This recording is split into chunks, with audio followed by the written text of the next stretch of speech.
not expecting anybody else, are we? Okay, I'm going to get the door shut when we get out.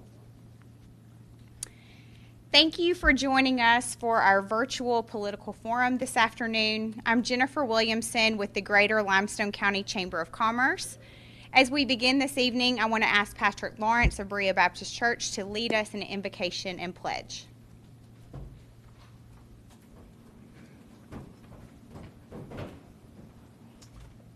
Would you bow with me, please? Lord Jesus, as we gather here this evening, we're thankful to be Americans. We're thankful to be able to exercise our freedoms and our liberties in this form of this forum. We thank you for the privilege of growing up around Limestone County and Athens and raising our children and now seeing our grandchildren grow. And so, Lord, we realize that these forums are important to us, and I pray for each candidate that you might settle their nerves. Thank you for the Chamber for hosting this. And then, Lord, I just pray that you get the glory from it. In Jesus' name, amen. I pledge allegiance to the flag of the United States of America and to the republic for which it stands, one nation, under God, indivisible, with liberty and justice for all. Let me see. Thank you. So tonight we will feature candidates in the City of Athens Mayor race and also our Athens City Council District 4 race. I want to thank the Athens News Courier for helping us with the event tonight. Lora Scripps is going to be our moderator, and Jessica Barnett will be our timekeeper. And although you cannot see behind the camera, this is a closed event, so we invited our candidates. They were allowed to bring one guest. We have our event coordinators here, and we have limited media present. We are socially distancing, and all that are attending are wearing their mask. And so we have asked the candidates to wear their mask unless they are speaking. So the candidates were not given questions in advance, and the questions came from the Chamber Civic and Governmental Council, our News Courier, and Chamber board members. We want this event to provide a platform for our candidates to share their plans and vision if elected, and we will cover the top issues that we're currently facing in our city. Candidates will be timed, and every candidate will have an opportunity to address each question that's asked. We do ask the candidates that when your time is up, Jessica, she will alert you. You may complete your sentence, complete your train of thought, but we do ask that you please be respectful of the other candidates and stay within your time limit allowed. Candidates drew numbers when they arrived, and so to determine their speaking order. And we are going to kick off with our Athens City Council District 4 candidates. We have Ms. Marcia Day and Ms. Dana Henry. We're going to ask them to join us, and I will have Lora Scripps from the News Courier to please join us, and we will get started.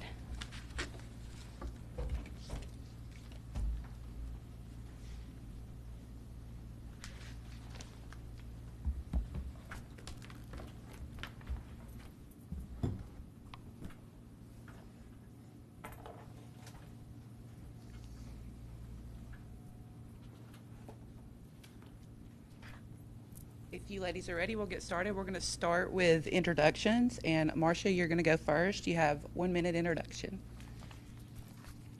Hello, I'm Marcia Day. My background in business and in education has prepared me to be a strong advocate for intelligent growth management and an even better quality of life for everyone in our city, especially in District 4. Through continued implementation of appropriate infrastructure and expanded city services, my background and experience have equipped me to understand budgets, city contracts, and matters concerning city employees while ensuring that tax revenues are judiciously spent. The professional and personal relationships that I have built with local, state, and national education leaders and local business owners, economic development personnel, and city employees You can finish your sentence if you have like. empowered me to effectively represent the citizens of District 4. Thank you. Dana, you've got 1 minute to make your introduction. Thank you. Hi, I'm Dana Henry, and I'm asking for the honor of your vote for Athens City Council District 4. I'm new to running for political office, but I've always been active in Athens. I'm a lifelong District 4 resident. I started out over on Hyde Street with my parents, Martha and Doug Sims, and after Athens High School and the University of Alabama, working elsewhere, I then chose to return to the Square, where I've run my family's business for almost 25 years. My husband and I raised our son Mitchell in District 4 and at Calvert School. As a small business owner and a working mom, I know what it is to make tough decisions, to demand a great deal from myself, and to be ready to take on whatever situations I face.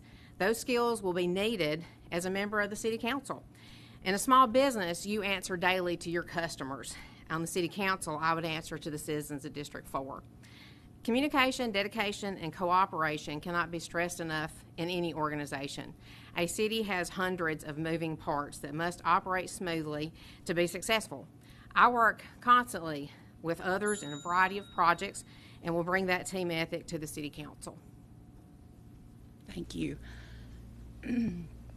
Marcia, you're also going to go first on this question, and you've got 2 minutes. Dana, you'll have 1 minute, and then Marcia, you can respond again if you'd like. You'll have 30 seconds.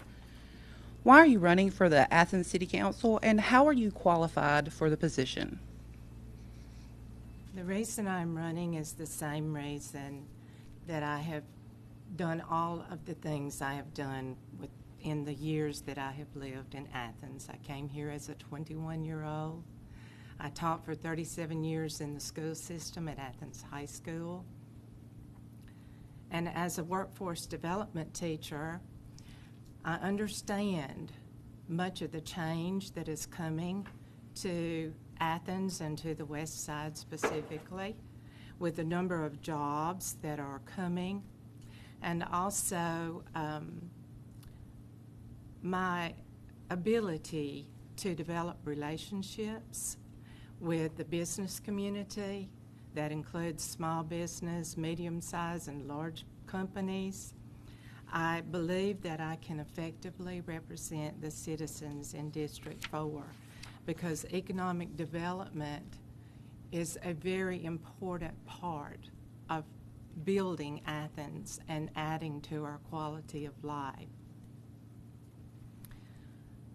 As a retired educator, I have ample time to commit to the citizens in District 4, to listen to their concerns, to answer their questions, and to use my influence to help solve problems that they may experience as they go about their daily lives in District 4. I also have developed over the years teamwork skills. I hope to be an effective team member with the other sitting council members and to work with them to bring some intelligent management procedures to the District 4 and also to the City of Athens. Dana? Why I'm running, in a nutshell, is because I love Athens. I want to see Athens be the best version of itself it can possibly be. We are at a really important juncture in our history. We have got a lot of growth. We've got to manage it responsibly and intelligently. And I know that I've got enthusiasm, drive, and energy to make it a great city. I want my son to be able to come back from college and have a great job here and establish a life for himself, and I want to see future generations do the same thing. As far as how I'm qualified, I do run a small business, actually 2, which is a tough juggling act, but most people who are busy know that if you are intent in your objectives, you can accomplish anything. And I do know that coming up with this kind of a job does require a great deal of teamwork, and I would really, really appreciate the opportunity to work with the other gentlemen on the City Council for that. I think I can be an asset. Thank you. Marcia, would you like to add anything to that? Yes, I would. Thank you. I, too, am passionate about doing the very best job possible to help Athens deal with the changes we are currently experiencing. The growth on the west side is phenomenal. We're adding rooftops at an amazing rate. New businesses are coming to our community, and we need to be able to meet those challenges head on. And I believe I have the knowledge and experience to help take care of that. Dana, this time you'll have 2 minutes on this question. Okay. And you can also. Sure. Okay. What is the biggest issue facing District 4, and how do you plan to address that issue? The biggest issue affecting District 4 is infrastructure in a variety of ways. Infrastructure in that some of our roads are just not cut out for what they're being asked to bear, much less what we project they will bear. I used to ride my bicycle up and down Lucas Ferry all the time because it was kind of a out-of-the-way country road. I wouldn't get a bicycle out there now if you paid me. It's ridiculous. The traffic, the speeding, it's just not tenable to do. You couple that with the fact that other areas of our infrastructure are just not set up, and it's just a disaster waiting to happen. I don't really mean to be negative Nelly about that, but I hear complaints all the time about the speeding out there. The police don't really have time to address it because they're busy doing other things. So we need more infrastructure and personnel as well as actual physical infrastructure. Very often you can sit at the four-way stop at Washington Street and outside my neighborhood at Lucas Ferry and Quinn and see people blowing through it all the time, or backups in the mornings. We need some solutions to those. Are the four-way stops really working? Do we need to upgrade? You see traffic issues up and down Bullington Road when school starts next week. You have neighbors up and down that area that say they can't get out of their driveways for it. So we need to take an intentional look at physically what's going on to address that.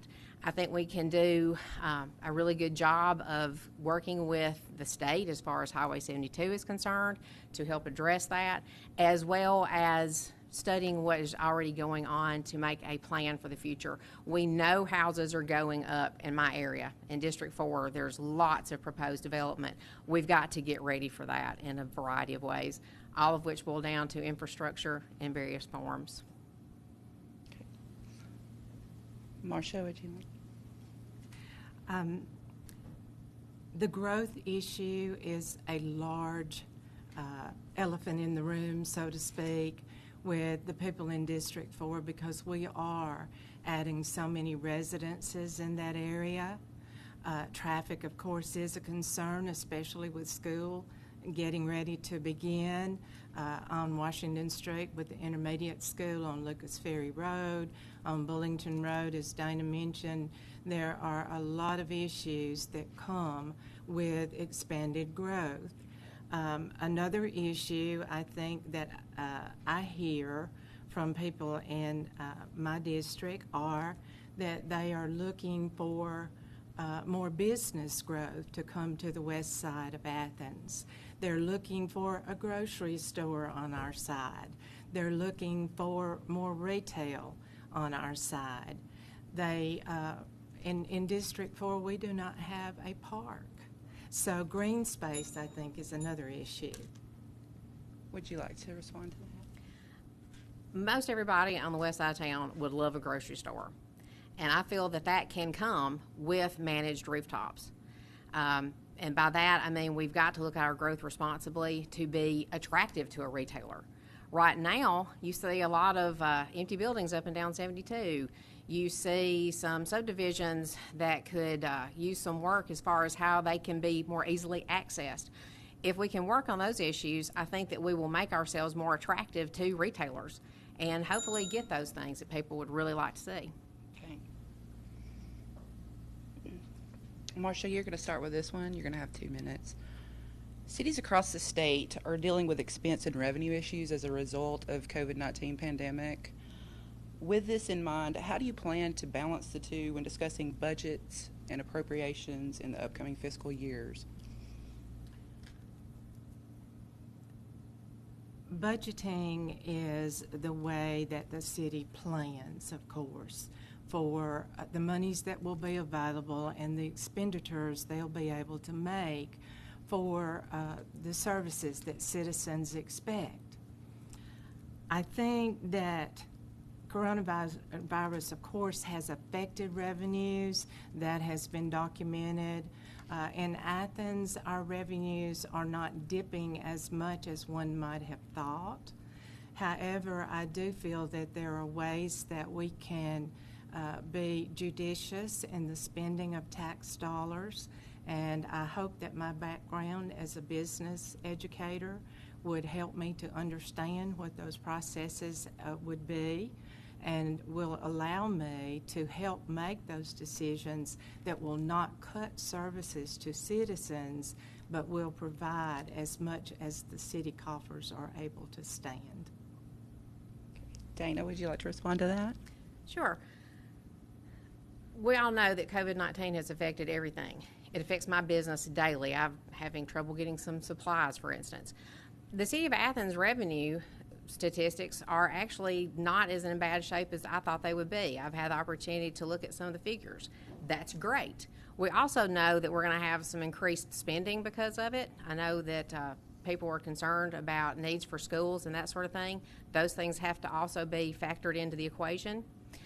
Again, budgets are what you make of them. We can take lots of opportunities to find ways to increase our revenue stream, to make some things pay a little bit more for themselves. And I think that we need to take a really intensive look at every way that we can possibly squeeze dollars out of what's currently going on in Athens and look for creative ways to increase those things. If we do that, I think that we'll be okay, but we cannot afford not to really take a detailed fine combing of those things. Marcia, you've got 30 seconds.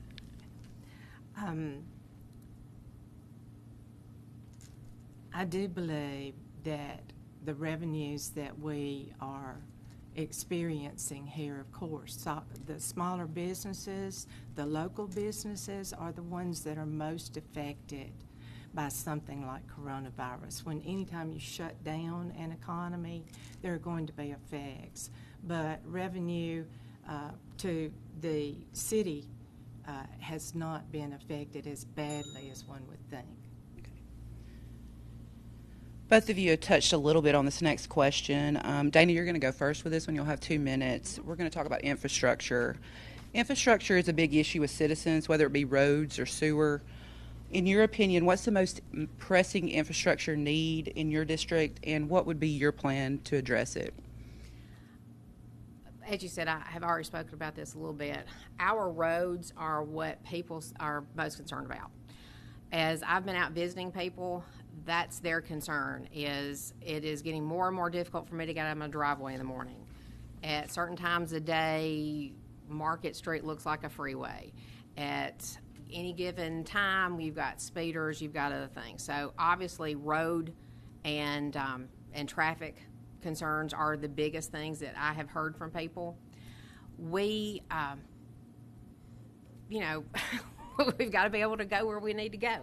We've got to be able to get places quickly and efficiently, and there's nothing more nerve-wracking than sitting in traffic when you think you should have already made the light. Again, we've got to take a critical look at what is already there, see if it's actually working, see if an upgrade is needed, see if it would be better managed with additions of turn lanes or widening roads. All sorts of really pretty practical solutions to these problems are available. We just need to be more proactive and get ahead of it. The big fear that I hear from people is we don't want to be like Madison. No, we want to be better. We want to get ahead of the growth. We want to be responsible to it.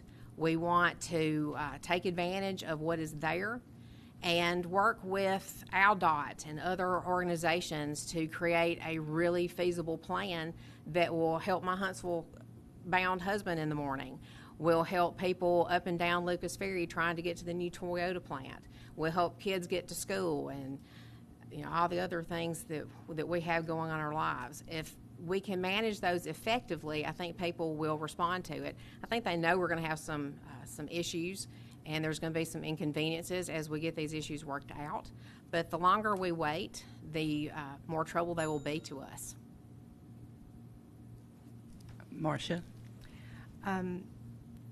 I agree, of course, that roads do need to be upgraded. Of course, there is a more than just the city that's affected with this. There are federal dollars, state dollars that flow into that. And as a city, we really have no control over those things. Paving is quite expensive. You mentioned sewer. I think that all of the older subdivisions need to be considered for upgrades to sewer. The city council members have just approved a project over in Westgate in Dana's neighborhood to add sewer. It's an older subdivision that did not have it. Of course, with the newer building, the city has already thought about that, and they have made arrangements to have new developments have to have sewer, or they can't be developed. So sewer and roads, those are things that will have to be planned. So we've also talked a little bit about growth already, but I have a question here for you, and you're going to start on this one, Marcia. District 4 is one of the city's smallest districts in land area, situated on the west side of Athens. It has lots of residential but little commercial. How would you recommend the city grow this district? There has been much discussion with people in the district, as I mentioned earlier. They want more businesses to come to the west side of town. Historically, that has gone to the east, probably because of 65 and the number of rooftops over there, but it is starting to come to the west. I've talked to small business owners, I've talked to realtors, I've talked to the economic development professionals, and all of them say that the growth is coming to the west side. So we need to have a plan in place to address that. Those empty buildings will probably be filled in the very near future because there are businesses already who have agreed to come here. A lot of people think that the council is able to negotiate those things, but they do not. That comes through economic development. That's not to say that the council would not have any influence in that area, and I certainly would be willing to use mine to help it come our direction. I think you have to consider, too, that we have a lot of traffic from the west in Lauderdale County. You get out on Highway 72 in the mornings and you will see those Lauderdale County tags. You'll see Tennessee tags on those roads, and they would support those businesses. If we had some more fast food establishments and we had some other types of businesses, I think they would be supported by the number of people simply because there is so much traffic that comes through from the west into our city or as a throughway to Madison or Huntsville. So looking at all of the options that there are, I have a 25-year professional relationship with the chairman of the Limestone County Economic Development Association. Dana, if you want to respond to that. Yes, please. Again, people were worried about Athens becoming another Madison. I'm not. I know that Athens has got a lot of great things to offer, and that is our people. As we get more people on the west side, that's not really a bad thing. But we don't want a situation where it's just subdivision after subdivision after subdivision. We do need to be an advocate for attracting people to this area. The east side of town gets a lot of attention. It's practically built out, as they say, and so there is a lot of attention and growth going on the west side of town. I think that's great. As a small business owner, I'm excited to see that. I also know that it would be much more convenient for people where I live to have things more close by. We can't force or cajole a business to locate wherever we would like for it to be. We can advocate for it. Again, we can make it as attractive as possible. We can work with people to make them want to come here. Marcia, would you like to respond again to that? I mentioned earlier, as time ran out, that I have a 25-year professional relationship with the current president of the Limestone County Economic Development Association, which works to bring business to our community. I also have relationships with people that I've built over the years in government, not just local, but in state, and also national. With our Alabama delegation, I have been to Washington, D.C. numerous times to lobby. So, I'm going to give you each 1 minute on this question. We are going to start with you, Dana, okay? Okay. What do you believe your role is as a District 4 councilwoman in working with the council and working on district needs? As I said in my opening statement, I would answer to the people of District 4. If it is good for District 4, I need to try to make it happen. I am their voice. I would be the person to whom they would direct their concerns. I would be the person that is in their stead. In a representative government, of course, you elect people who will speak for you. I would speak loudly for the citizens of District 4. And like I said, if it's good for District 4, it's going to be good for me. And I would have to use that as my guide. If it is not good for District 4, I couldn't be behind it. Marcia, the same question for you. What do you believe your role is as a District 4 councilwoman in working with the council and on district needs? I believe my role is to represent. That's the form of government that we have. It is not possible for all of the citizens who live in District 4 to go up to the council meetings. We would have total chaos. But it is my responsibility to listen to their concerns. It is my responsibility to talk with them, communicate with them on my campaign cards. Before COVID, I had a phone number and email address on there. You don't see that always. I did that on purpose because I wanted the people in this district to know that I'm concerned about them, I care about them, I want them to be able to get in touch with me, and they have done so that I know what they want. It's not what Marcia Day wants. It's what the people in District 4 want, and that would be my role, is to serve the citizens in District 4. Okay, we're going to have our closing remarks. Dana, I'm going to let you go first on this. You're both going to have a minute to close. Okay. I'm grateful to live in Athens, and I can talk about how great it is all day and how much I love it. I love being part of our events and traditions. Athens is expanding and changing. We're part of an emerging area, and whether that change is positive or negative depends on how we approach it. We need to zealously and energetically work to make it a positive thing for all of us. We need to make our planning aggressively committed to that goal. Our greatest potential are our people, both those already here and those we hope to attract to Athens. District 4 is home. As time goes by, you find sometimes that the places you love need attention and updates, and we are experiencing some growing pains. We've talked about the traffic, for instance. As I've visited with neighbors all over the area, I've listened to the concerns they've had. Things about police presence, fire protection, future development, drainage issues, young people's needs, all sorts of things. I want to craft long-term resolutions to these topics. I'll work towards having Athens, and particularly District 4, realize its full potential. And Marcia, if you're ready with your closing remarks. I believe that most people who know me and the people with whom I've spoken during this campaign know that I have the knowledge and experience that would be necessary to represent them well. I believe they know I have a mindset of serving others. I'm a servant leader. I'm passionate about what I do. One of the greatest things I think I bring to the table is the time that I will have to devote for this. I don't have a day job. I'm retired. So I can spend my time representing the people in District 4. I am a professional. I always have been. I've talked about the relationships that I have built over the years. Anytime you want to accomplish anything, it involves a relationship. You have to have those in place before you can actively do any project. And I hope that my background in that will enable me to be the best for District 4.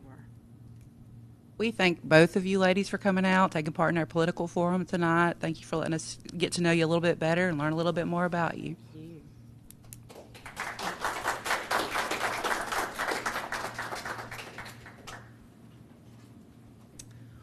We are going to get ready for the mayoral part of this political forum, and I can ask the mayoral candidates once the ladies exit if y'all want to come up and take your seats.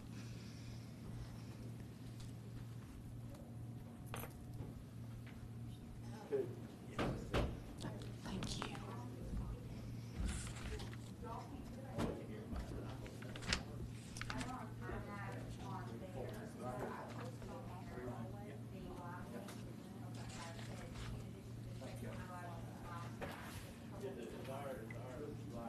Brian, I got the Is it darts me out that's right here. not Be loud careful.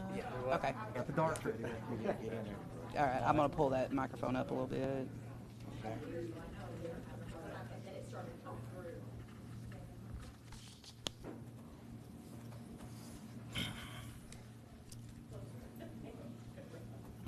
So we are having some comments on the sound, so be sure and talk as loud as possible. And these two front mics, you may have to get a little closer than you would the back mic.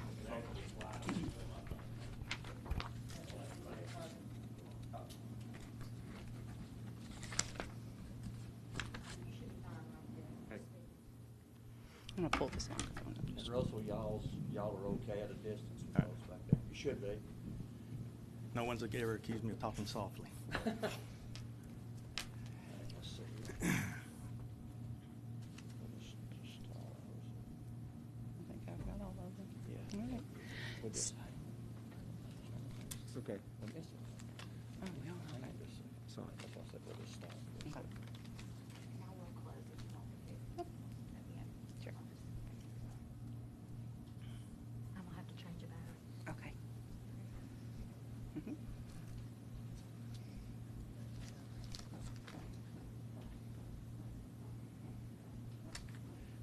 She's gonna change the batteries and everything. This one. That might be the problem. I'll be picking. Means she's listening to it riding down the road. She's going down the road. Mic is on.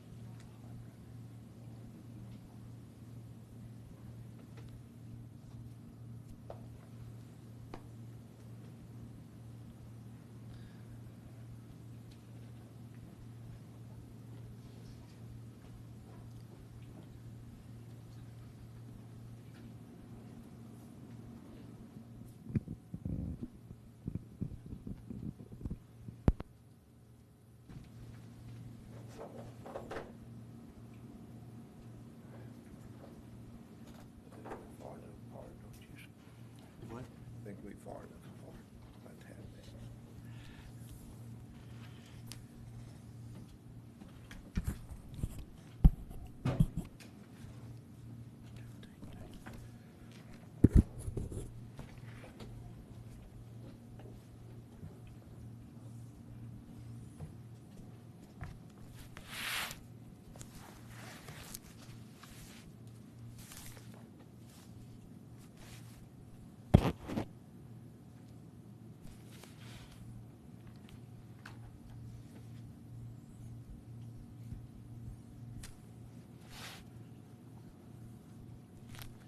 Brian, just remember, I got you back.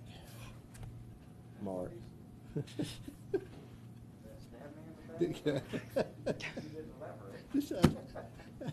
I left it there, didn't I?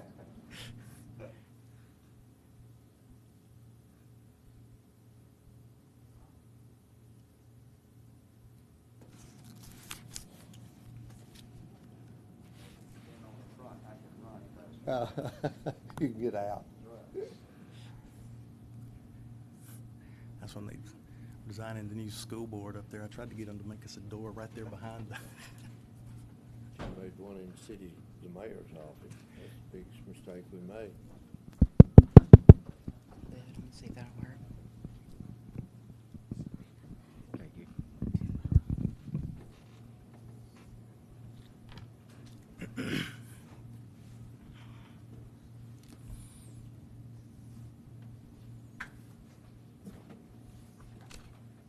guys ready? Ready? All right. So these are mayoral candidates. Tonight we've got Russell Johnson, Ronnie Marks, Brian Terry, and Mark Wilson. We're going to start with introductions. And Russell, you drew number 1, so you get to go first on this one. You've got 1 minute. Very well, thank you. About 5 years ago, I tried to bring 300 high-tech jobs to Athens.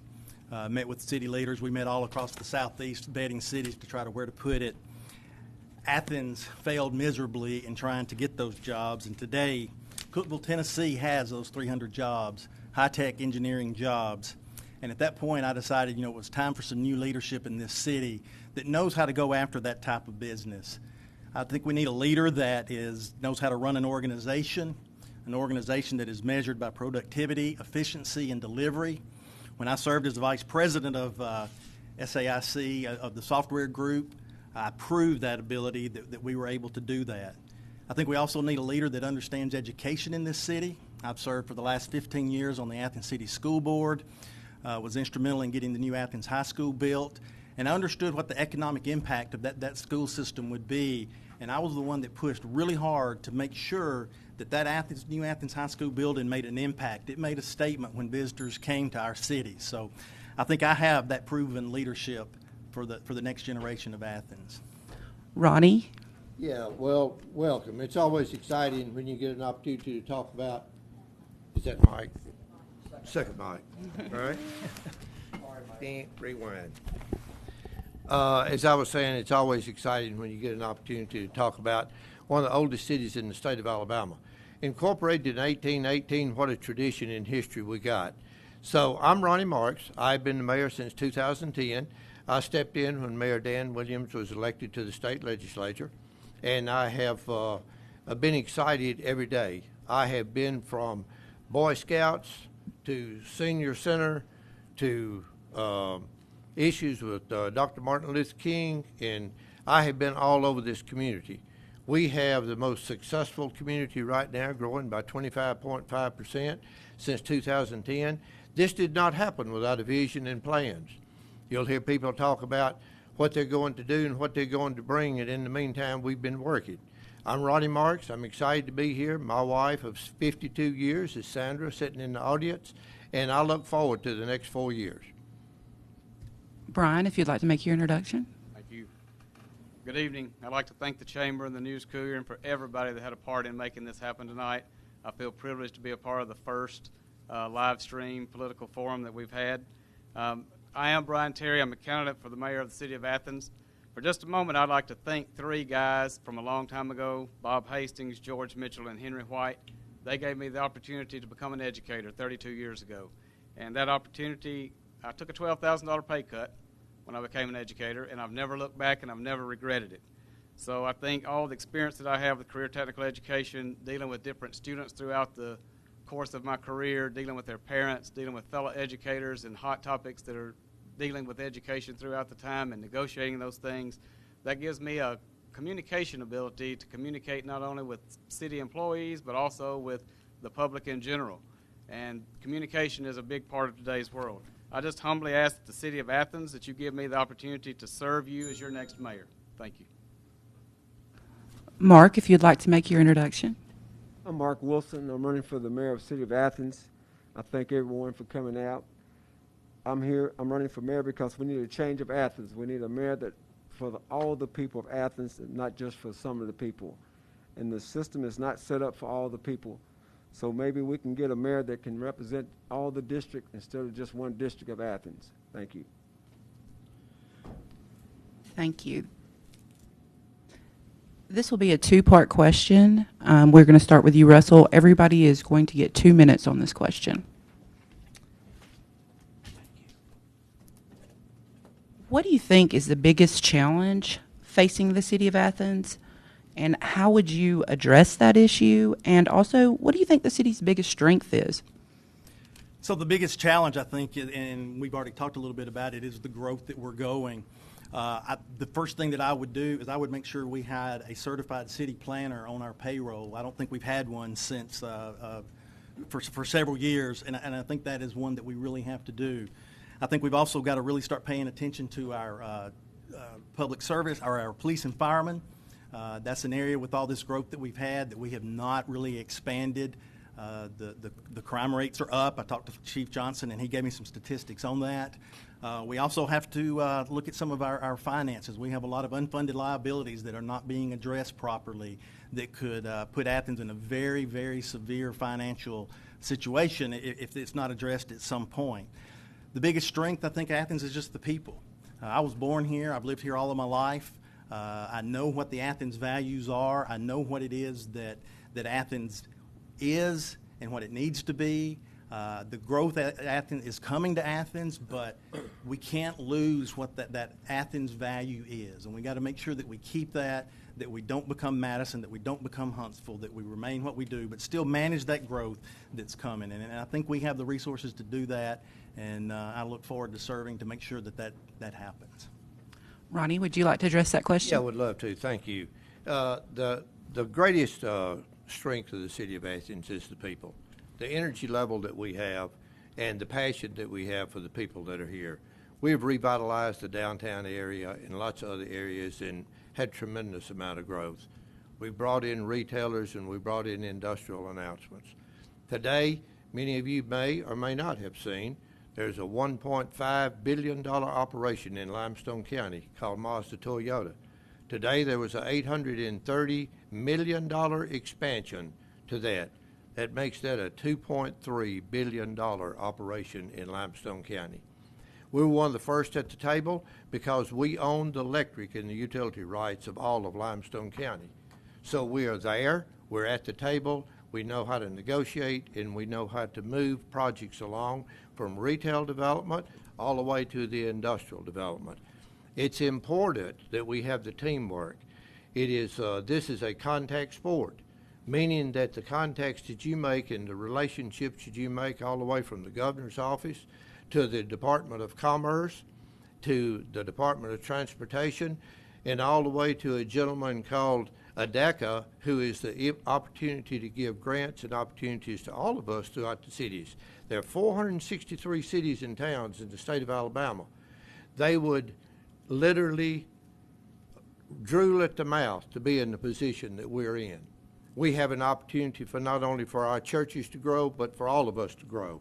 And maintaining our quality of life is the biggest challenge that we have.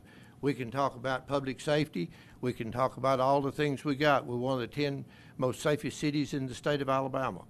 And we got to keep that, and we got to maintain that. Do we need more police officers and firefighters? Sure do. And we're working every day to get it. 40% of your taxes in general fund is because of sales tax. We've got to keep the opportunity of sales tax alive and moving forward. Thank you. Brian, if you'd like to address that question. Yes, be glad to. I think you're going to find a lot of common ground with all of us as candidates on those strengths for the city of Athens. There's no doubt our people is our strength. The love for God, the love for each other, the cooperative unity that we have throughout our community, that's definitely one of our strengths. When you talk about our weaknesses, you talk about the growth pains that we're going to have, those are real. There's no slowing down the growth. Those things are going to happen. So when you're talking about those things, how are you going to plan for those things? How are you going to fund those things? So I see we're going to have a growth problem of funding that growth. And then we're going to get over that hump some way, somehow, with good management, being a good steward of the people's money. But at the same time, on the other side of that hump, there's going to be milk and honey. There's going to be some funds flowing and revenue that we've never had in this city or this county before, and that's where we're trying to get to. When you look at one of the immediate things that I see and that I hear as I'm out there on the campaign trail, and our council individuals, candidates mentioned this as well, it's maintaining our streets. Our streets are very important. We have a lot of streets that need repaving. This is a big issue for people all over the city. Not in the new growth. Well, I'm talking about the areas of the city that has been there for a long time. Those individuals have been paying taxes for many years. Some individuals have lived on the same street, and that street may or may not have ever been paved ever, except for the first time that it was paved. So street paving is a big thing. We need to continue to recruit retail business. As Mayor Marks mentioned, that is our big tax base, but we also have a lot of empty buildings. We have gained new businesses, but we've also lost a lot of businesses. You stop and think about the things that you can't buy in Athens that you have to buy online, or you have to drive to a neighboring city to pick up that product. We need to put an opportunity in place for those businesses to either want to return or come to Athens. And there's no doubt with the growth, the rooftops, businesses will come. Thank you. Thank you. Mark, if you'd like to address that question. Yes, I live in District 5, and we need grocery stores and businesses also up there. We need infrastructure. We need a diverse municipality government. We need a diverse fire department, police department, school system diverse. We need, the master plan map was made. It does include all the people. It's being seen every day by the public works and the construction projects. Being mayor of Athens in the city is a serious task, and we need to take it very seriously to represent all the people of Athens and not just some of the people. Thank you. Thank you. Ronnie, you're going to go first on this question. You're each going to get 2 minutes again. What are your top three priorities for the city of Athens? Well, thank you. The energy of the growth, we've all talked about the growth, the challenge of growth. Our greatest success is our greatest challenge, and that's growth and how we're going to manage it. We do have a team together that has been managing the growth, and it is moving fast. It's moving as quickly as it did in Madison a few years ago, and it is a challenge. In 2012, we had a group of city council members, two of them, Mignon Bowers and Dr. Millie Caudill, who stepped out on the limb and passed a 1-cent sales tax for the city of Athens. Before that, we had $270,000 a year from gas tax money that went into paving streets and building sidewalks. Today, we have $1.5 million. Please hear me. We had $270,000 citywide. Today, we have $1.5 million every year that's going toward roads and sidewalks. Yes, it is a tremendous challenge, but it's one that we are moving forward with. We have a plan. We're building sidewalks. We're building places to get people off of the busy streets. As one of the council members talked with the speeding motorist, Joseph Cannon, who was a council member in District 4, did a great job of putting sidewalks all along Lucas Ferry Road. We've recently completed the sidewalks on Pryor Street out to the new high school. We're building them south toward the middle school, and we're building them north toward the high school. We just are beginning the sidewalk project right now on our own that are building the sidewalks from the high school to the apartment complexes there that eventually will look to cross over to the sportsplex. So lots of great opportunities, and again, general fund is built by sales tax. It is unlike county government. City government is a different animal, and it is built on sales tax. We have to keep the ability to have our retail developers come in here where we can pay our police officers and our public works officials. Thank you. Brian, what are your top three priorities for the city of Athens? That's a great question. As mayor of the city of Athens, I will have a number of priorities. But please understand, it's not about me. It's about the people. It's about the businesses that are in the city. It's about those companies that want to relocate. It's about the Chamber of Commerce. It's about the tourism. It's about all those things combined into one. But there are some top priorities. Number one, promoting Athens. We have organizations that promote Athens all the time, but they need resources to do that. They need a reason to promote Athens. We have some great things that are going on, but we need to work on that even more. We also, education is a top priority. Education will always be a top priority. If we can't educate our youth, we're not doing a very good job. One of the biggest problems we have, though, is we educate youth. We do a great job. Our citizens provide money for education. Our businesses support those efforts in education. But then we send our students and our kids off to college, and they don't return. They go in large numbers to other places to live, to work. We need to do a better job of recruiting those type jobs, whether they're technology jobs, whether they're office jobs, whatever those jobs need to be. I agree with Mr. Johnson in his opening comment that he made earlier, that business that located in Cookeville, Tennessee, Athens would have been a great fit. Maybe we didn't have all the components in place as a city to make that happen at that time, but we at a crossroads that we can put those things into place. You know, our location is awesome. We are right on the interstate. There's lots of cities that would love to be in our location, but our location is also part of our downside because we don't only compete with cities our size, we're competing with Huntsville, we're competing with Madison, and they have resources that we don't have. That's part of the issue in our public safety. We're training other places officers. We're training other places firefighters. We need to put something in place to maintain those employees that we have. We also need to maintain the current businesses that we have. We don't need to lose anything. Not only do we need to recruit more business and industry, we need to retain those that we have. And if we work towards that, our community would be better off. Thank you. Mark, what's your 3 priorities for the city of Athens? I think that the city of Athens need to remake the master plan map because it was a disaster to people with color, minority, and it's holding us back in progress in District 3 and District 5. We need better infrastructure in both districts, and when most people are still living in dilapidated conditions, and I don't think it should be that way because all the business is going east and not allowing everybody the opportunity to grow. Athens has got plenty of room for growth and opportunity if we just can let everybody fill in that gap in every district of the county instead of just east side. The north, south, and west side need more businesses and infrastructure. Thank you. And Russell, what are your top 3 priorities for the city of Athens?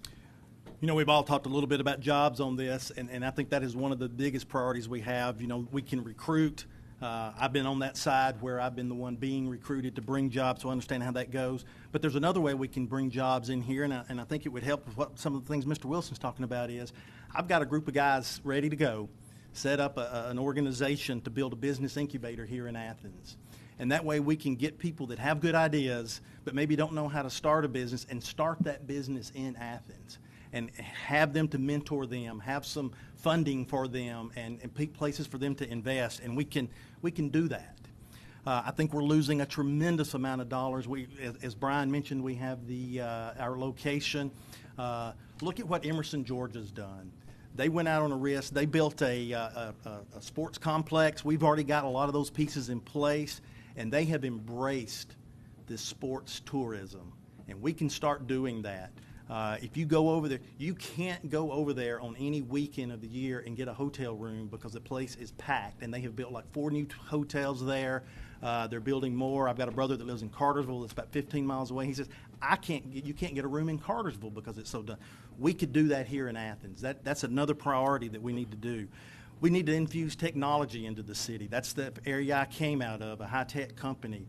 We can save a lot of cost, and we can be more efficient in delivering services just by replacing some of our antiquated systems, make sure that we're more secure, and we can save money by doing that thing. You've got to spend a little bit, but we can save money, and I've done that in large, multi-thousand people organizations, increased efficiency by doing that.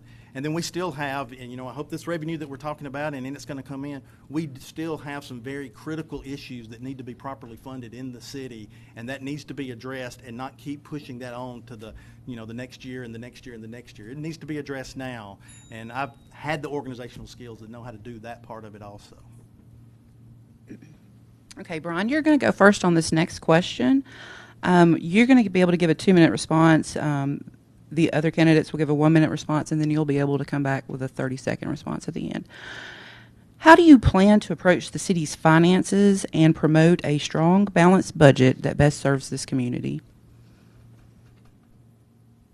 Simply being a good steward of the money and looking at every aspect of the budget, looking at the revenues that are coming in, looking at the debt service that the city has, being able to plan for those future things.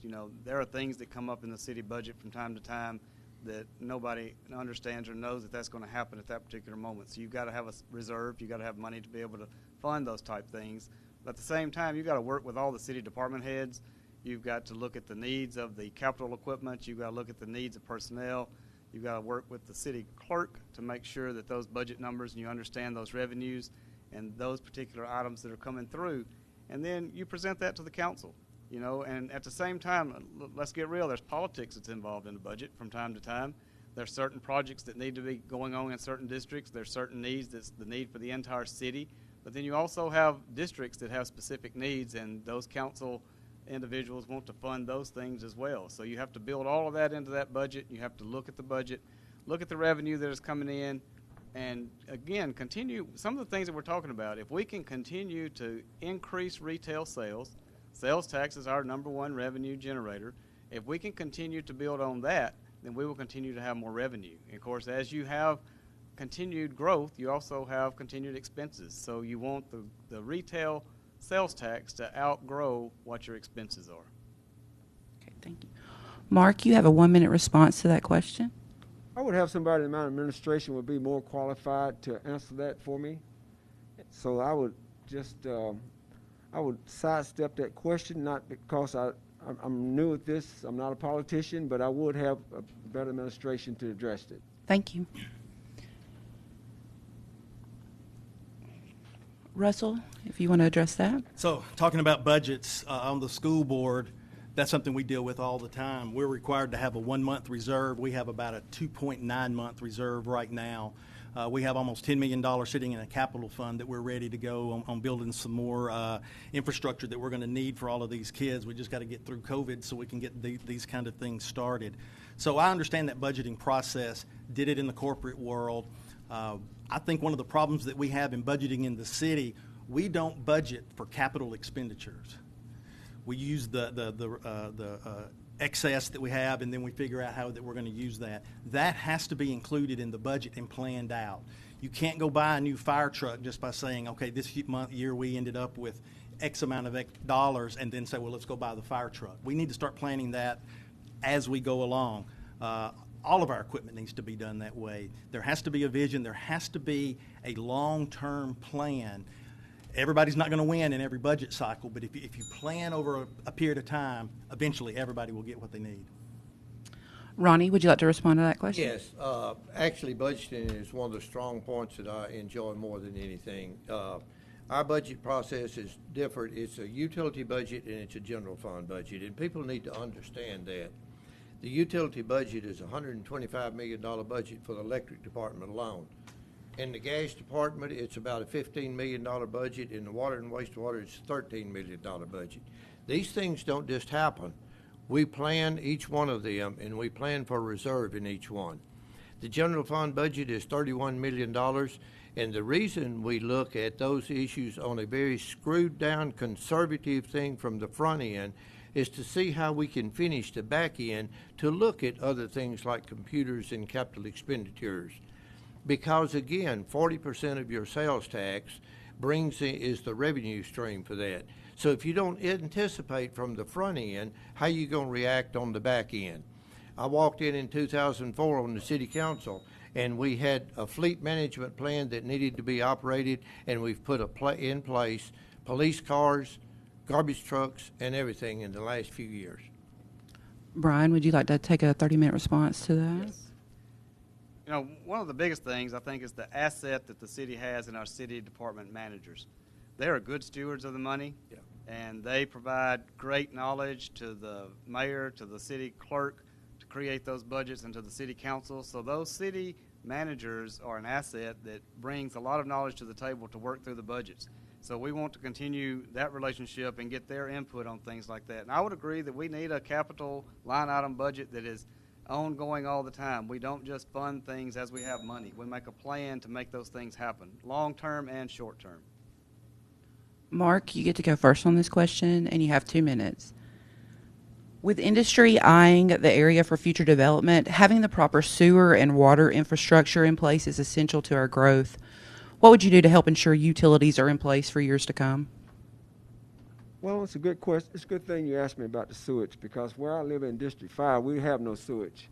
We have nothing in District 5 for sewage. So we need to get it where we can get sewage throughout the city of Athens, which that'd be more money for the city as well. So, in other words, the sewer system is very important for all citizens of the city. District 3 and 5, they're doing sewage in District 3, which I don't go along with it. The reason why they're doing it 2 months before the election, that's odd to come in a community and start building sewage 2 months before the election. And that's a good thing that they're getting sewage, but I think it should have been done a long time before now. And District 5, we've been waiting on sewage, but the mayor hasn't moved on it at this point, so we need sewage as well. Thank you. Russell, if you would like to respond, you've got 1 minute. You know, the sewer is a big problem in our city, and I know that there's a lot of work going. If we're going to sustain this growth, we're going to have to make sure that we have the proper planning in place. I haven't seen our long-range plan. You know, what is our plan for 5 years, 10 years, 15 years down the road as Huntsville-Browns Ferry becomes a 5-lane road, as I understand it's going to be? You know, we need to start putting that infrastructure in place now. It'll be painful now because you're having to build these kind of things before the revenue comes in. But if you don't do it, those people aren't going to come. So it has to be done. We have to make sure that we're doing it right. I hear all kind of complaints where the sewer bypasses this neighborhood to get to here, and we got to make sure that we take care of that and that we're doing it fair, we're doing it equitable, but that we're making sure that we have that plan, that we know what it wants to be in 10 years. What does it look like in 10 years, and work toward that goal? Ronnie, if you want to address that question. Yeah, I would love to. In 2007 and 2008, Limestone County Water Authority sued the city of Athens. They sued them over sewer and water rights. The federal judge made us draw a line in the sand. It came right south of Canebrake, and it cut off all of Browns Ferry Road. We've been in negotiations with the city of Huntsville and in the courts for the last few years, and just this year, Shane Black, our city attorney, working with the city council and the mayor, worked through an agreement, said if you are looking at any annexation or any planned effort for the city of Athens, regardless where it is, we will get out of your way. The city of Huntsville said, get out of our way if that happens. We've had a long battle with the federal court suit regarding sewer, and it's important that we move the sewer not only in Mark's district, but in the Westgate area. When I came in 2004, the first sewer west of Lucas Ferry Road came to Watercrest, and we got to continue working with that operation. Thank you. Brian, if you'd like to address that question. Yes. Sewer is the key to development. It's the most expensive part of utilities that we try to put in infrastructure. It's not flashy. It goes in the ground. Its purpose works, and everybody wants it. But when you spend the money for sewer, you don't have anything flashy to show. You don't have anything that's glamorous. It's in the ground. So that makes it difficult to sell that 10 or 20 or $60 million pitch that you need to do to make those projects happen. But in all development, whether it's residential or commercial, sewer is the key. So we have no choice but to expand that sewer system. Another issue that comes into be when you're talking about sewer is most individuals don't understand there's an assessment fee that goes with sewer. Yeah. If there's a brand new subdivision that goes in, that developer has already paid that. And then when that lot sells, that's a part of that cost of that lot. So then when you go into an existing subdivision, you're asking people to fork out $3,000, $5,000, or depending on what the location is, that's kind of difficult for them to swallow. So a good plan needs to be in place to help finance that and to look for ways to bring that cost down. Thank you. Mark, would you like to add anything more to this question? No, ma'am. You've got about 30 seconds. Okay. Yes, sewage is very expensive. I agree with you, but it's still something need to be done. We can't turn our heads from one side of town to the other. We just need to dress the whole city as a city with sewage and everything.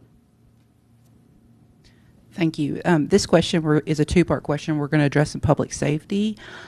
We are a growing city and project. I'm sorry, I should tell you who should go first. Ronnie, you're first on this one. You've got a 2-minute response.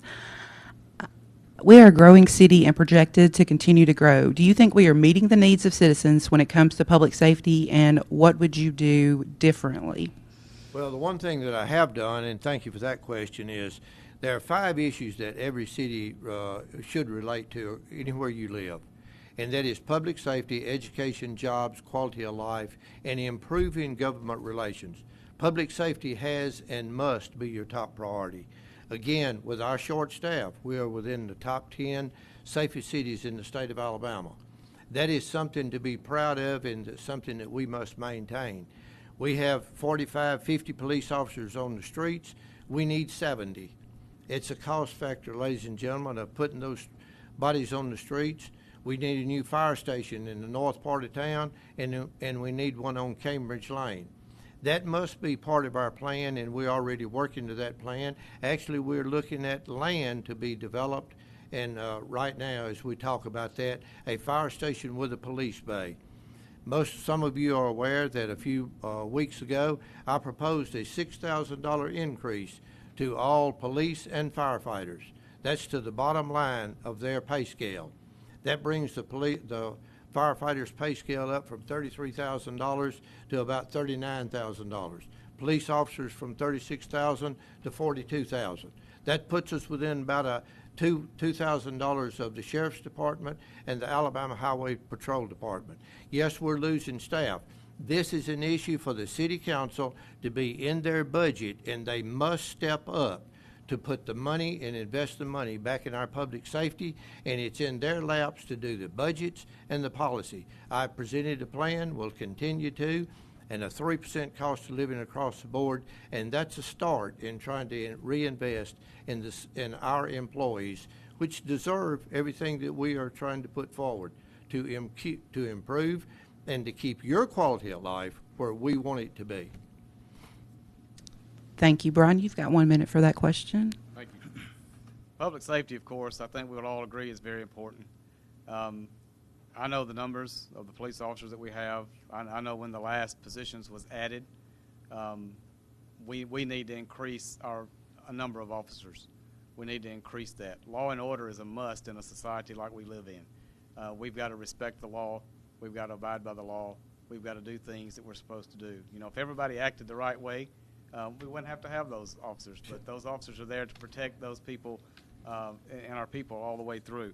I agree with Ronnie on the fire station. We are at a critical point that we need another fire station. We also need that other annex police station over on the east side of the city as we continue to grow. But there's no doubt that there has been very little done to increase those numbers over the last several years. So when you have to increase $6,000 at one time to get that pay up, a little bit should have been done along the way. You can't do it all at one time. It's easier to bite little bit bites off than do it all at one time.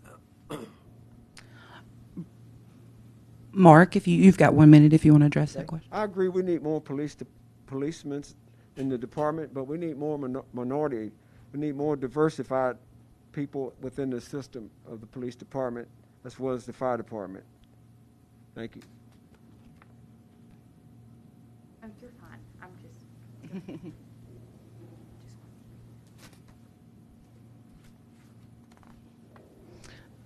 Mark, do you need a little bit more time on that? I'm sorry. Okay, thank you.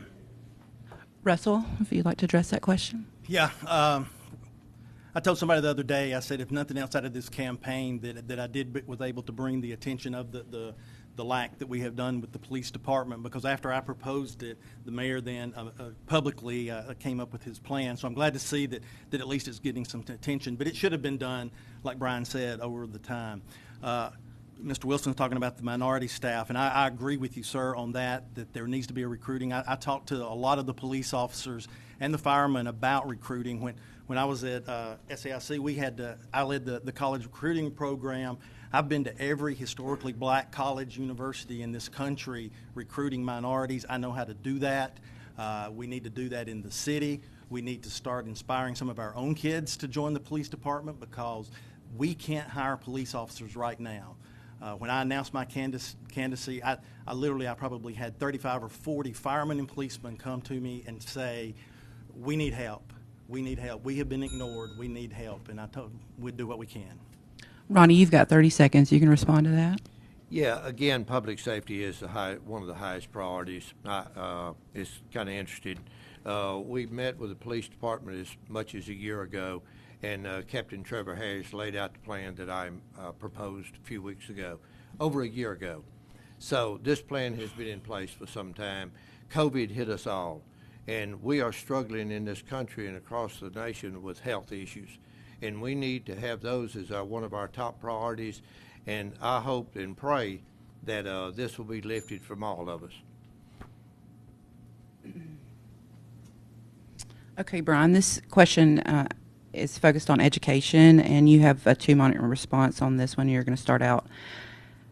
How do you feel about the current financial condition of the school system? And what is the city's role working with the local education system for the overall success with future growth, economic development, and workforce? Very good. The education system is key to workforce development. There's not a company, there's not a family that wants to relocate to a city that has a poor school district. That's just the way that it is. They want to move to a district that has the best school. They want to move to the district that's got the newest building. But more importantly than that, they want to move to the district that's got the best and most dedicated teachers. And I think we have that in Athens and Limestone County as well. We have 2 great school systems. Now, can they be better? There's no doubt that they can be better. But education and the education system is a strong component for us going out and recruiting business and industry and getting those individuals to locate here.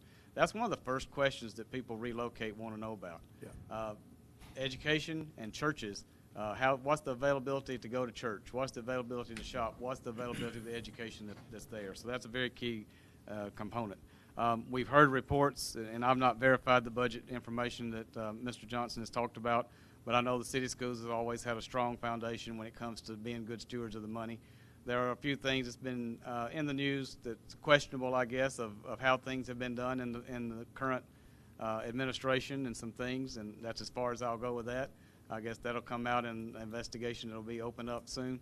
But at the same time, you've got to continue those efforts, and you've got to have a strong base. The city's role for that is the schools are an extension of the city of Athens.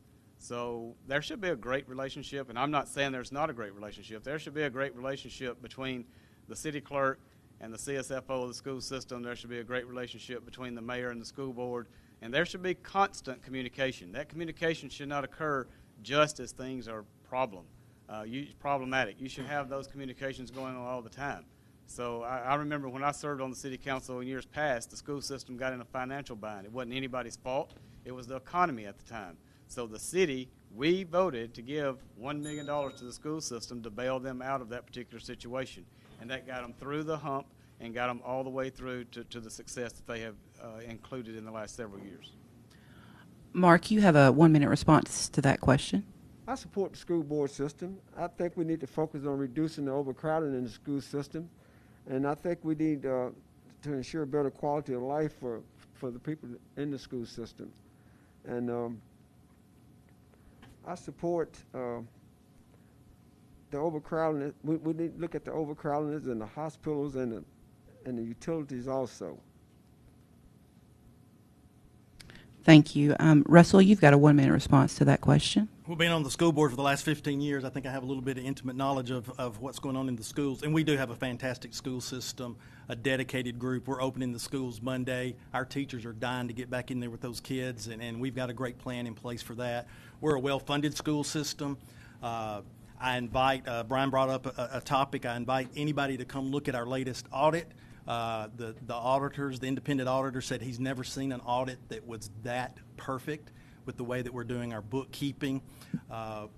We're doing good. I wanted to make sure, because I understand business, because when we were going out recruiting cities to locate our businesses in, that was the first thing we looked at schools. And I wanted to make sure that central office that we built, when parents came to register kids, they weren't going down to the basement of the old Clinton campus, that they were going into a nice new modern facility that looked like we knew what we were doing. Same with the high school. We had to make sure that building was a statement for this community. And I don't know how many 100 tours I've given through that high school of different business leaders coming through there, and the common thing is wow, is what the comments that they've had. So thank you. Ronnie, you've got 1 minute on that question. Yeah, just real quickly, as I said, talked about our priorities. Our school system is in jobs and industry is two of our top priorities.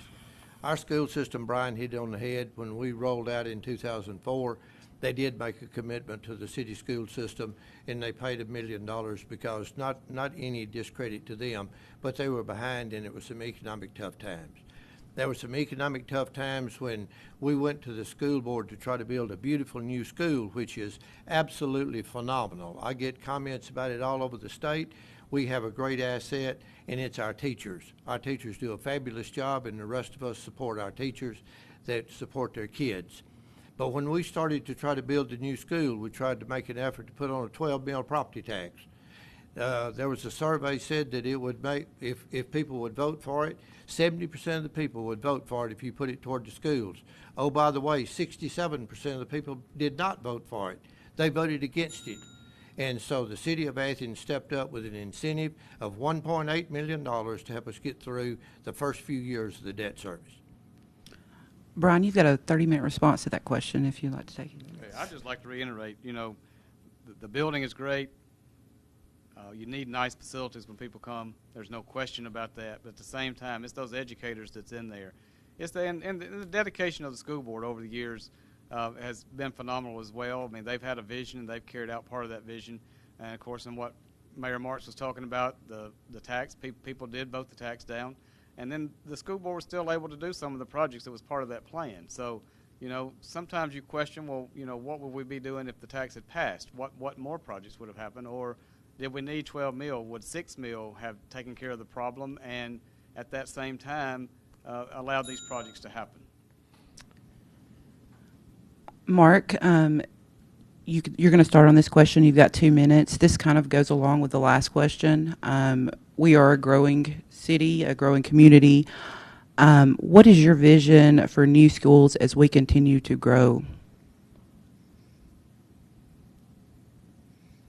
My vision for new schools, we need more diversity in the school system.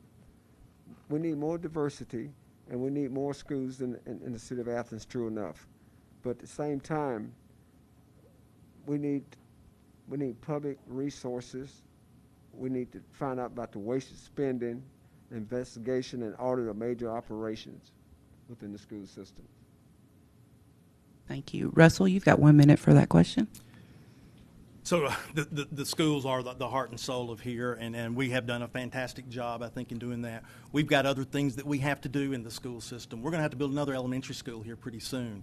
Brian brought up if the 12 mil would have gone. We had a plan to fix every school. Had that passed, we would be done now. There'd be a brand new Athens Elementary. Every school in the city would have tornado shelters.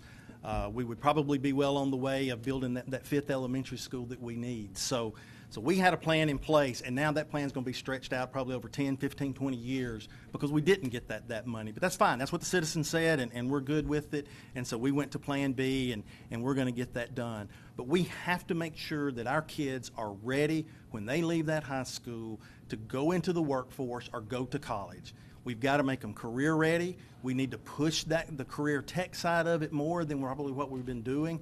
We're moving in that direction. We need to work more on the high tech things, the robotics, those kind of things need to be done in the school. And we've been talking about building an engineering academy and other things like that. So we have a great plan in place.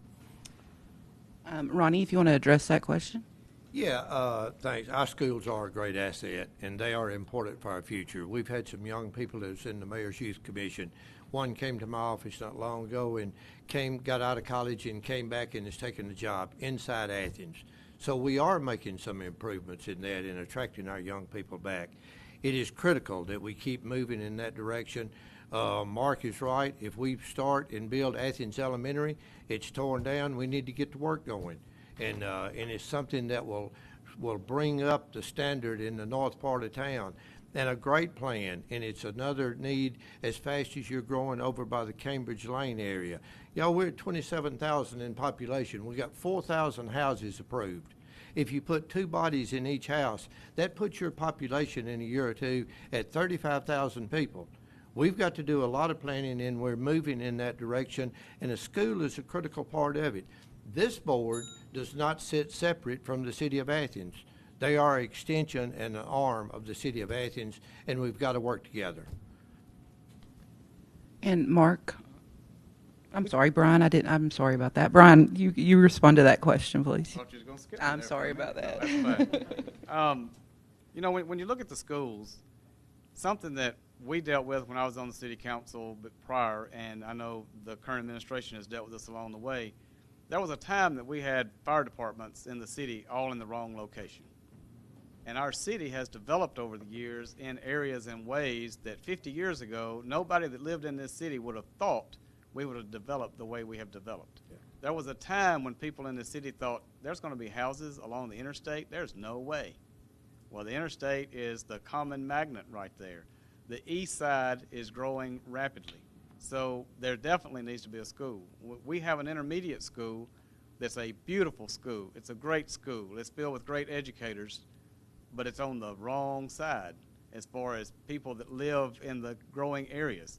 They're having to either bus their kids in, which is a great program. I'm thankful that the city board put that bus program in, because there's lots of individuals that live on Mooresville Road that are busing their kids in. So that's a great asset. So again, we need to look at those new schools. There definitely needs to be another school on the east side, and I understand that funding is always an issue, but we need to be creative with that. Mark, would you like to add anything to that question? We just need to ensure better quality of life for all for the school system.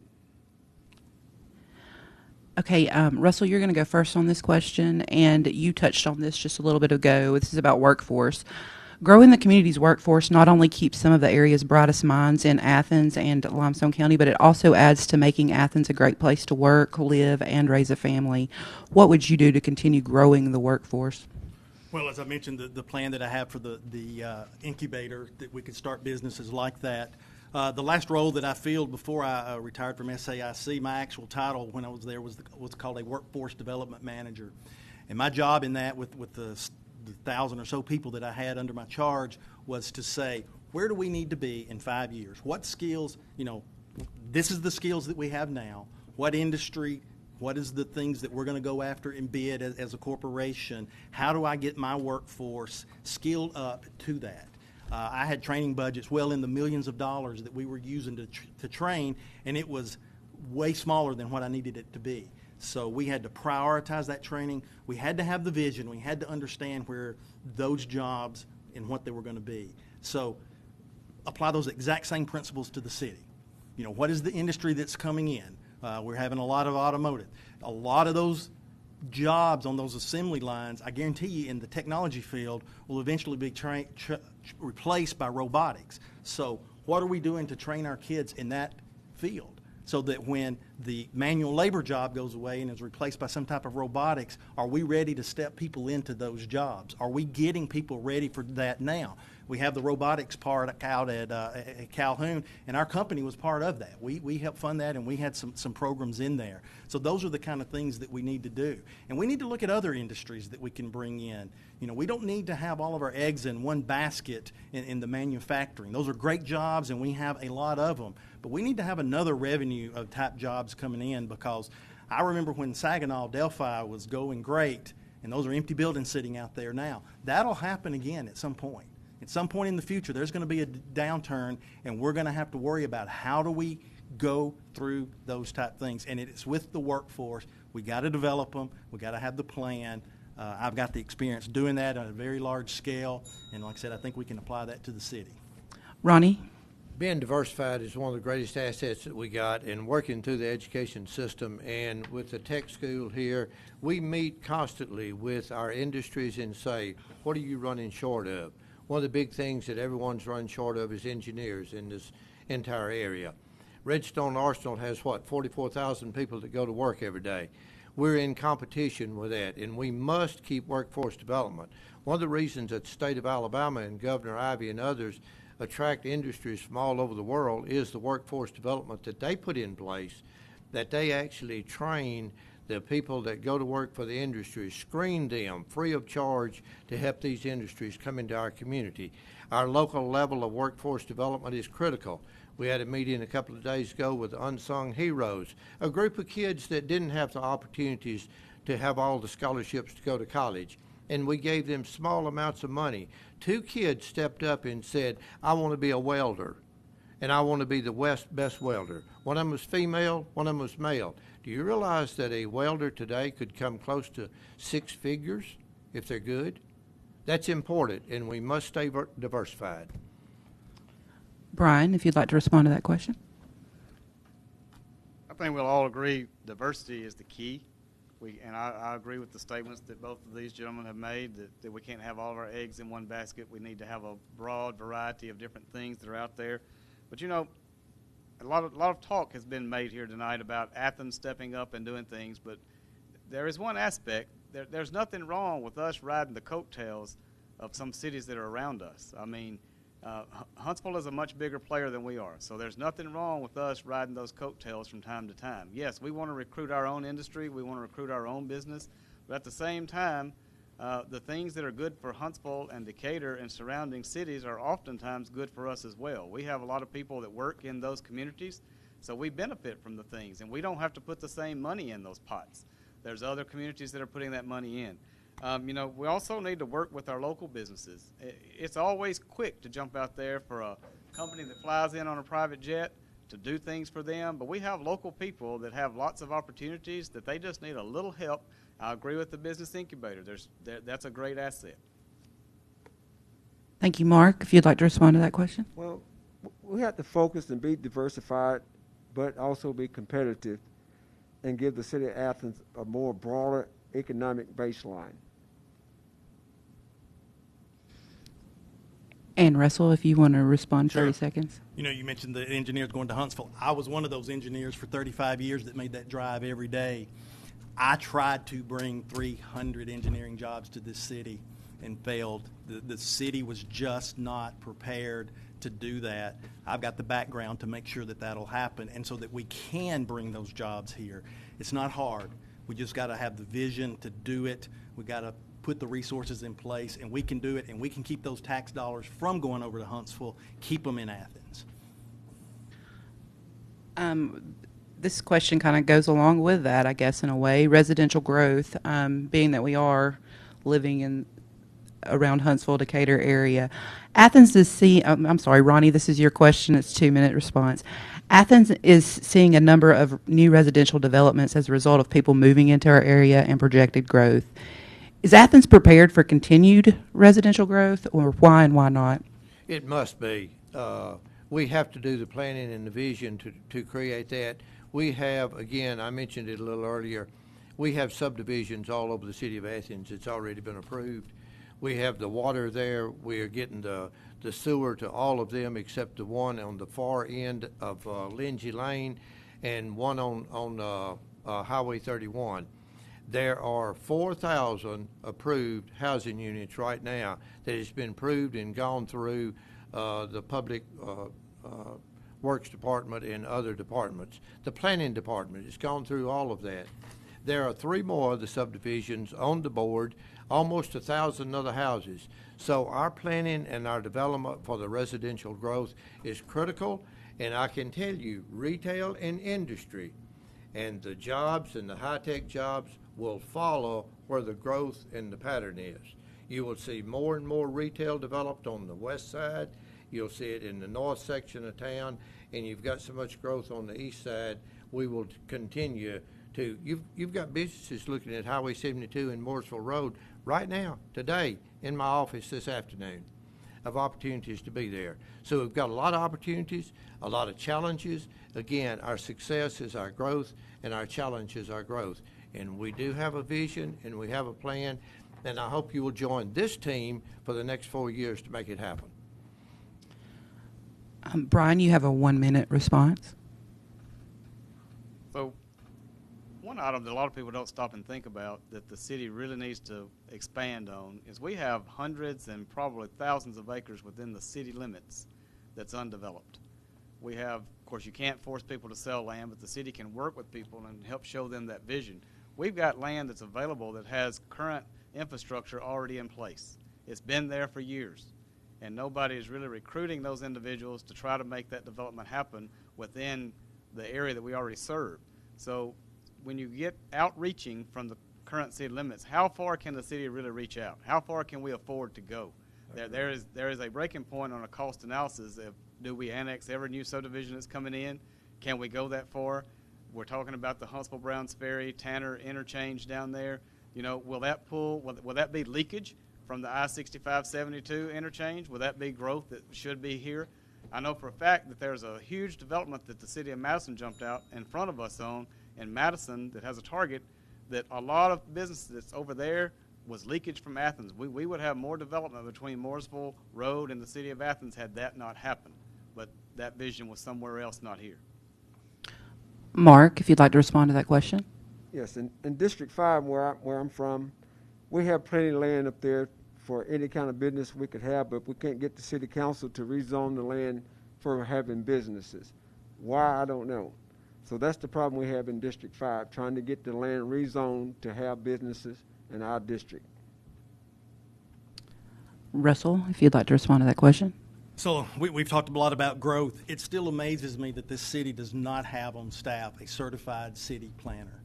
How can we be planning for growth without having the proper people employed in the city? It's something that has to be addressed. It has to be addressed quickly. We can't just manage what's happening to us. We got to make sure that we're intentional about the things that are doing, that we put those plans in place, and it all starts with the vision and the plan and making sure that we got that infrastructure in place. And we got to start with the city certified city planner and have them on staff. Ronnie, you can respond. Yeah, a certified city planner left us last week to go to Tarcog. She had a wonderful opportunity. She had just got her master's degree, and we've already looked for another certified city planner. Is either a planner 1 or a planner 2, and we've had somebody growing in that position. It is a critical need, and it is a need that we are addressing. So just real briefly, we've got a lot of growing pains, but we do have had certified city planners, and we will continue to recruit those. Brian, you are going to be the first on this next question, and you touched on a part of it. You touched on Athens being surrounded by available land, and what would be your plan for growth and future land use in those areas, and what areas do you think have the most potential for future land growth? We have a lot of areas. The city has developed mostly to the east. You know, there was a period of time that the west side was the developing side of the city of Athens. If you go back 40 years ago, 50 years ago, there was a side of Athens that was westerly that was growing phenomenally. Then all of a sudden that shifted to the east, and now because of all the east growth, the west is fixing to begin that growth again. We know of some new developments that's going on that side that will be relatively economical to develop as far as the city getting infrastructure to those. But again, the sewer is the key, and the sewer is the most expensive. And if you're trying to put gravitational sewer in everywhere, it's not going to work. We've had a unwritten rule in the city for a while that pump stations was like a no-no.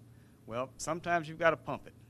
And so we just need to step up to the plate and put the proper pump stations in that needs to go. But again, I think it's working with local developers. You know, we have local people that have great knowledge. They know the land I'm talking about. They're aware of the situation. It just needs to be a cooperative effort between the city and those developers and those landowners. You've got some individuals that own the land that they don't want to sell the land. Well, then they're not going to sell the land. Then you've got individuals that would like to know a plan. You know, we've got some things that are developing that's right downtown. You know, we've got the old Athens Bible School property that something is going to be going there at some point in the future. So that's in the heart of the city. So you've got other areas. You've got the north. You know, the L&S Shopping Center, it's long gone, but there needs to be businesses in all areas of the city. But the city can't force those private businesses to go places. So it's got to be some kind of recruiting effort. It's got to be some kind of a cooperative effort to work with not only the citizens but those developers, because they want to make money. The bottom line for development is they want to make money. Am I right? Yes, sir, I'm right. So if you can show them a way, or you can help in some way to intensify that so that they can make money, then they're going to want to come. But the rooftops will drive that development. Mark, excuse me, Mark, if you want to respond to that. All I have to say, first, the sewage system, we want to make sure if the city putting in a sewage system that they have an easement to do it. We don't want the city to repeat taking people's land, putting sewage systems on people's land without paying them for the land and collecting money off of it. Russell, if you'd like to respond to that question. Sure. There is a lot of land that is undeveloped. We in the school system, we actually look at that Bible school property as a potential to do something there. It all goes back down to we need to look at the zoning laws, the zoning regulations that Mr. Wilson talked about. You know, why are the things zoned the way that they are? Maybe the plan needs to be updated. I don't know really how old that it is. We need to do a comprehensive traffic study Some of these areas could probably be developed if the traffic could get there, if the roads would be there. At some point, I think we've got to look at some type of southern bypass. Maybe as Huntsville Browns Ferry come through Tanner to get that.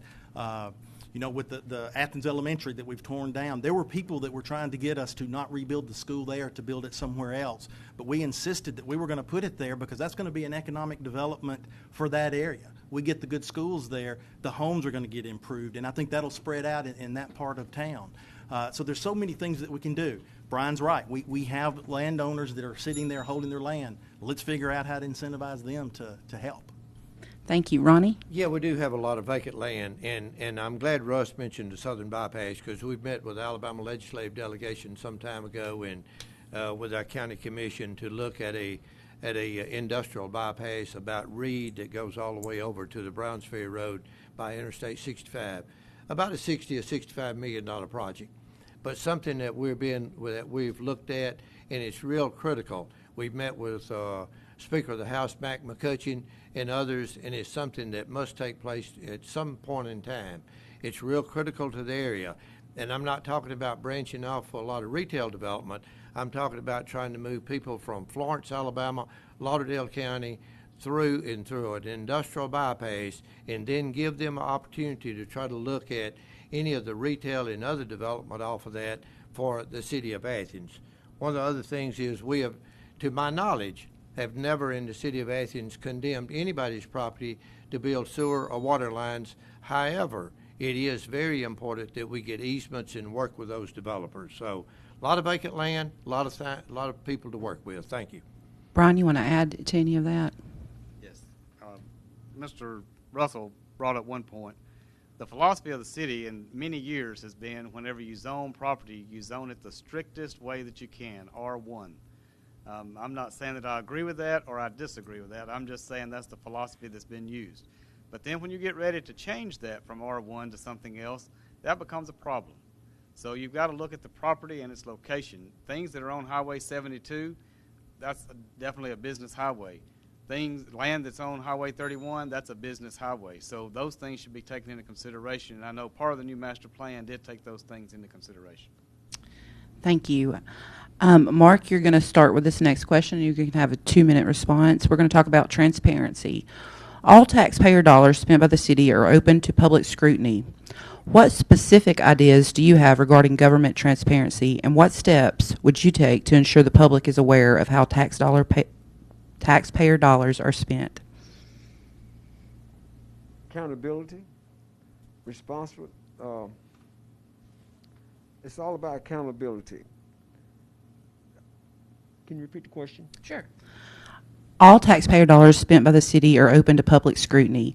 What specific ideas do you have regarding government transparency, and what steps would you take to ensure the public is aware of how taxpayer dollars are spent? Well, I think the public, it should be an open bookkeeping for the public to come in and review the records at any time. Thank you. Russell, you can respond to that question. Sure. So I think transparency is a very important thing.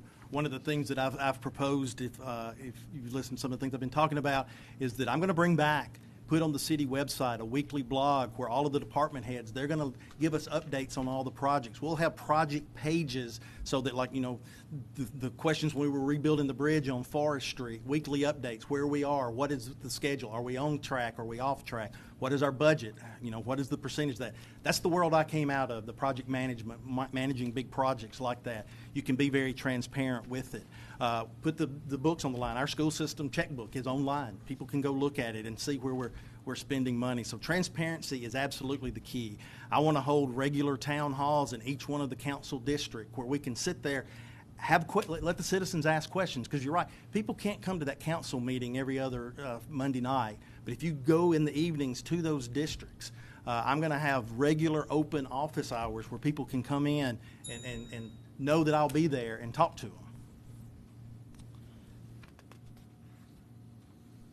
them. Ronnie, I'm sorry, it's your turn for the...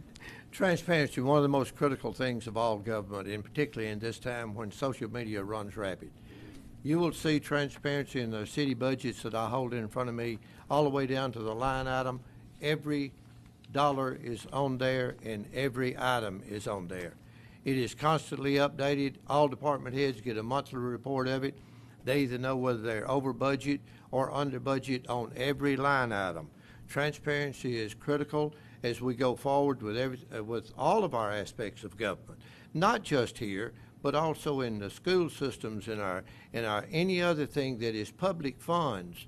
All of us must be accountable for the transparency and the issues that we are dealing with. This is a country that is built on people debating and discussing issues. That's what's so great about this forum today. We knock issues out and we debate and we discuss them. But transparency is a key, and I am never been any more proud of the city of Athens than the transparency that we have with our budget process. Brian, if you'd like to respond to that question. Yes. I think a lot of people agree with me that COVID-19, Corona, whatever you want to call the pandemic that we're dealing with, has been a big issue to deal with. How do you deal with it? How do you address it? But at the same time, there's been some positive things that has came out of this. This particular forum, if not for COVID-19, would not be done in this style. I can almost guarantee that. We need to utilize technology. We have technology at our fingertips. Educators, we are some of the worst ones over the years that the technology was there. Industry sometimes is resistant to technology. They're not as resistant to other individuals and people, but at the same time, transparency is a must, but get that information out there every way that you can. And I appreciate Mayor Marks, and he's always answered any question that I've had about the budget or sent me to the person that could over the years that he's been mayor. But at the same time, a regular individual comes in and you show them the budget, it's complicated. It's not as simple as your personal checkbook. So we need to take the time to sit down, discuss that information, answer whatever they want. But in general, let me finish this thought, please, is that people in general are really concerned the most when you're asking for more money. That's right. As long as you're spending the money that you've got, they trust that you're doing the right thing. But as soon as you ask for more money, they're going to scrutinize it 100%, and very well given to do so. Mark, would you like to respond? I still think that everything is not public records when it come down to going up to the city hall or wherever the city government trying to get understanding. They don't produce public records. Okay, we're going to move on to closing statements. If everyone is ready. Ronnie, you've got 1 minute, and whenever you're ready. Closing statements are great. I love this. This is good. Let me just tell you real quickly about some things that have happened that I'm proud of, and I'll talk quick.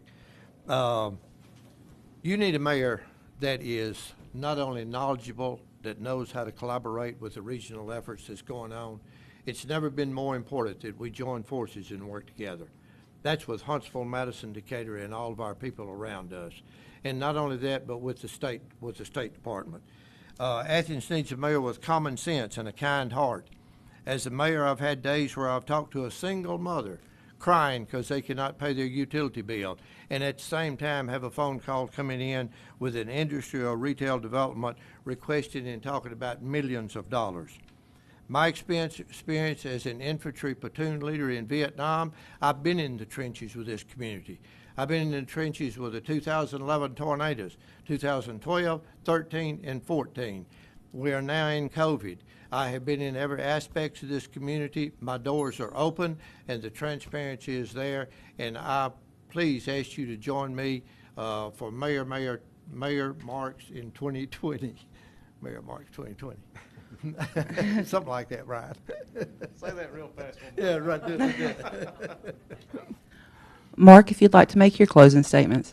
As a mayor, I would make this a proud city for all the citizens. Detailing an eye on public resources, wasteful spending, and major operations. Thank you. Thank you. Russell, you've got 1 minute. Sure. Before you go to the polls on August the 25th, I ask you to go to my website, mayorjohnson2020.org. Look at my biography that I put there, very, very detailed. Do that for the other candidates. I don't know if they've got web pages out there or not that list their background.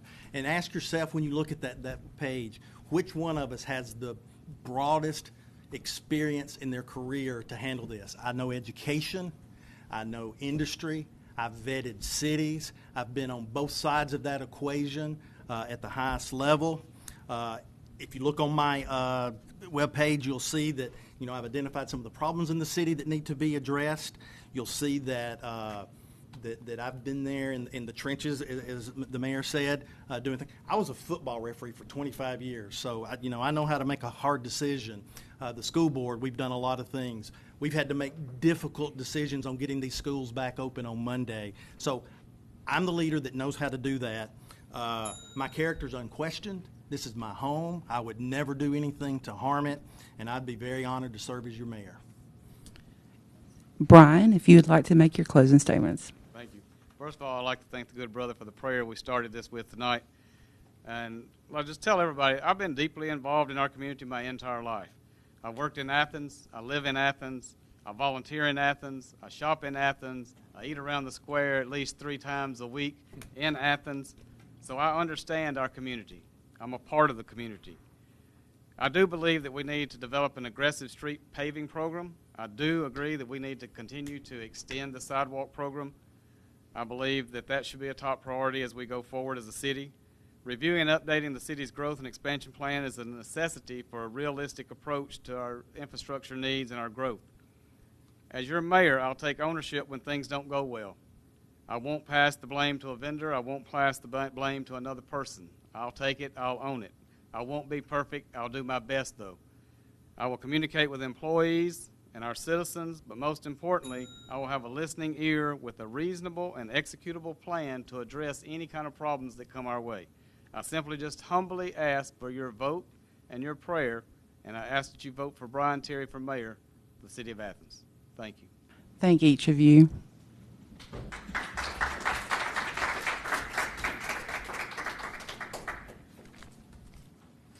Well, on behalf of the Greater Limestone County Chamber of Commerce, we want to again thank all the candidates for coming out tonight, our City of Athens Mayor candidates and our City Council District 4 candidates, to share your vision for our city. We appreciate you guys taking time out of your schedule to join us. I want to thank Lora and Jessica from the News Courier for helping us facilitate tonight. We really appreciate the media coverage as well. Thank you to the Limestone County Commission for allowing us to use their commission meeting room and helping us with the live stream tonight. The event is going to be covered by local media. We'll also, this event was recorded, and so we will share that live stream link that's recorded on our Facebook page. We hope to put it on our website, and we're going to try to get it on the News Courier website as well. So there'll be lots of opportunities for you to go back and watch things. And we want to remind you to go vote in the municipal elections on August the 25th. Polls will open at 7 a.m. So thank you so much for joining us tonight. We appreciate it. Thank you. Thank you.